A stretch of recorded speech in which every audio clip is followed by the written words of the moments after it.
अस्सलाम वालेकुम वरहमतुल्लाहि वबरकातुहू। अपने चैनल आज और ईमान पर आने वाले तमाम नाज़रीन को हम खुशामदीद कहते हैं। नाज़रीन, आज का हमारा मौजू है अल्लाह की आजमाइश और उस पर सब्र। नाज़रीन, इसके लिए हम आपके साथ एक वाक़या भी शेयर करेंगे जिसको सुनकर यकीनन आपका ईमान ताज़ा हो जाएगा। नाज़रीन, जैसा कि हम जानते हैं कि अल्लाह ताला ने हमें इस दुनिया में आजमाइश के लिए भेजा है। दुनिया मोमिन के लिए कैद खाना है और इंसान अपनी मुसीबतों और तकालीफ़ पर जो सब्र करता है उसका अजर उसे आखिरत में अल्लाह इंशाअल्लाह ताला ज़रूर देंगे। बेशक कुरान में अल्लाह ताला ने मुख्तलिफ़ मकामात पर हमें सब्र का दर्स दिया है और नमाज से मदद लेने की तलकीन भी की है।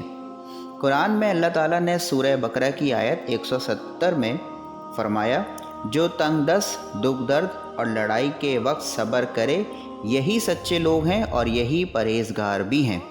रसूल अकरम सल्लल्लाहु अलैहि वसल्लम ने फ़रमाया कि अल्लाह ताला फ़रमाता है कि ए इब्ने आदम, अगर तू सदमे के शुरू में ही सब्र करे और सवाब की नीयत रखे तो मैं तेरे लिए जन्नत से कम अजर पसंद नहीं करूँगा। वाक़े की शुरुआत करते हैं। नाज़रीन, दो अलग अलग शहरों में दो अलग अलग लोग रहते थे। एक मुसलमान जबकि दूसरा काफिर था।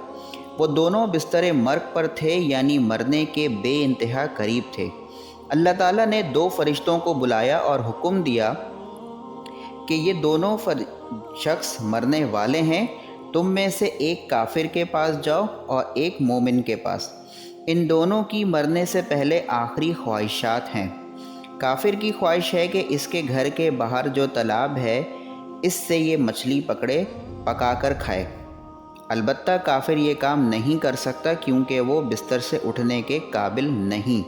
अल्लाह ताला ने फ़रिश्ते को हुक्म दिया कि तुम काफिर के पास जाकर इसकी ख्वाहिश को पूरा करो और मछली पकाकर इसे खिला दो।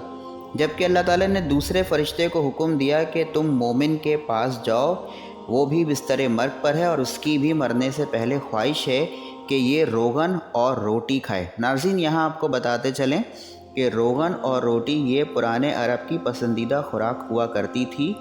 अल्लाह ताला ने फ़रिश्ते को कहा कि इसके घर की अलमारी में रोगन रखा है, जाकर इसकी अलमारी से इस रोगन की बोतल को गिराकर तोड़ दो ताकि इसकी ये ख्वाहिश पूरी ना हो और वो ऐसे ही मर जाए।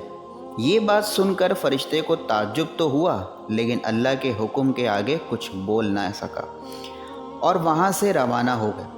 जब दोनों फ़रिश्ते ज़मीन की तरफ आ रहे थे तो दोनों की आसमान पर मुलाकात हुई और दोनों ने बड़ी हैरानगी का इजहार किया कि अल्लाह ने ऐसा मामला क्यों करने को कहा कि काफिर की ख्वाहिश को पूरा कर दिया जाए जबकि मोमिन की ख्वाहिश को पूरा नहीं किया जाए।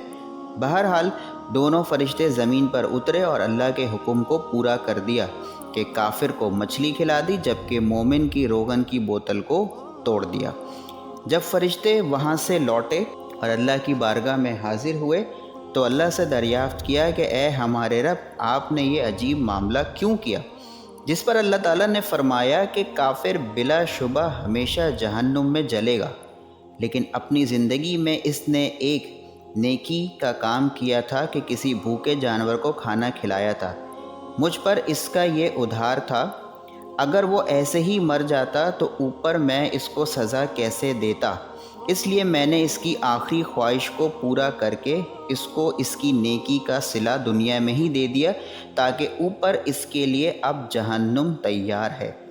जबकि इस मोमिन ने दुनिया में सारे नेक काम किए, लेकिन एक दफ़ा इससे कोई गुनाह सरजद हो गया जिसकी माफ़ी इसको नहीं मिली थी। अगर वो ऐसी हालत में मर जाता तो ऊपर मुझे इसको इसके गुनाह की सज़ा देना पड़ती। इसलिए मैंने इसकी आखिरी ख्वाहिश पूरी नहीं करके इसको सदमा पहुंचाया। इस सदमे की तकलीफ़ के बदले इसका वो गुनाह मैंने माफ़ कर दिया ताकि अब मेरा ये बंदा गुनाहों से पाक होकर मेरे पास आए और मैं इसको जन्नत में दाखिल कर दूं। सुभान अल्लाह। नाज़रीन, आपने देखा कि अल्लाह ताला कितनी करीम ज़ात है कि अपने बंदे को माफ़ करने का बहाना ढूंढता है। जब इंसान को कोई सदमा पहुंचता है तो अल्लाह ताला उस सदमे के बदले उसके पिछले गुनाह को माफ़ कर देता है। तो सोचें, अगर हम अपनी मुसीबतों पर सब्र करेंगे, तकालीफ़ पर सब्र करेंगे, اللہ کی دی ہوئی آزمائش پر صبر کریں گے تو سوچیں اللہ نہ صرف ہمارے گناہوں کو معاف کر دے گا بلکہ ثواب بھی عطا کرے گا اور انشاءاللہ العزیز جنت میں بھی جانے کا ذریعہ بنا دے گا۔ بے شک دنیاوی مصائب تو عارضی ہیں، اصل حقیقی زندگی تو آخرت کی ہے۔ ناظرین یاد رہے اللہ ہر آزمائش کے بعد انسان کے درجے کو بڑھا دیتا ہے، جیسے اسکول اور کالج میں طالب علموں پر آزمائش امتحان کے طور پر آتی ہے، جس میں وہ اس آزمائش کو پار کر لیتے ہیں تو ان کا درجہ بڑھا دیا جاتا ہے، یعنی 8ویں کلاس والا 9ویں کلاس میں جبکہ 9ویں والا 10ویں میں چلا جاتا ہے۔ اسی طرح جب اللہ کو کا درجہ بڑھانا ہوتا ہے تو اس کو آزمائش میں مبتلا کرتا ہے۔ بے شک اللہ نے قرآن میں فرمایا جس کا مفہوم ہے تمہارے یہ کہہ دینے سے کہ تم ایمان والے ہو ہم تمہیں نہیں آزمائیں گے، ہم تمہیں ضرور آزمائیں گے کہ جیسا پچھلی امتوں کو آزمایا گیا۔ ناظرین اللہ سے دعا ہے کہ اللہ ہمیں اور آپ کو صبر کرنے کی توفیق عطا فرمائے۔ ناظرین اگر آپ کو ویڈیو پسند آئی ہو تو ویڈیو کو لائک کریں، ہمارے چینل کو سبسکرائب ضرور کریں۔ بے شک سبسکرائب کرنے میں آپ کے پیسے یا وقت تو نہیں لگتا، لیکن ہماری ٹیم کی حوصلہ افزائی ضرور ہو جاتی ہے کہ وہ اسلامک کانٹینٹ پر ریسرچ ویڈیوز آپ لوگوں کے لیے بناتے ہیں۔